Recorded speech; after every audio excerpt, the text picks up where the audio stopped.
இன்றைக்கி நம்ம வீட்டில் மதிய சாப்பாடு. பாப்பாவுக்கு என்ன லஞ்சு செஞ்சுருக்கேன் காமிக்கிறேன், வாங்க பார்க்கலாம்.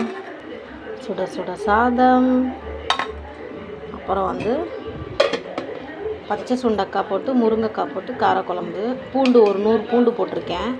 செம்ம டேஸ்ட்டாக இருக்கும். நல்லா முருங்கைக்காய் வாசனை சூப்பராக இருக்குங்க. அப்புறம் முருங்கைக்கீரை பொரியல். அப்புறம் பாப்பாவுக்கு பீட்ரூட் பொரியல் பண்ணியிருக்கேன். அப்புறம் லஞ்சு பாக்ஸுக்கு தக்காளி சாதம் பண்ணியிருக்கேன். இன்றைக்கி எல்லாமே காலையிலே பண்ணிட்டேன். இனிமேல் எல்லாம் காலையில் லஞ்சு பாக்ஸும் மதிய லஞ்சும் நான் சேர்த்தே போட்டுருவேன். வீடியோ எப்படி இருக்குன்ட்டு கமெண்ட்டில் சொல்லுங்கள். அப்புறம் ரசம், பூண்டு ரசம்,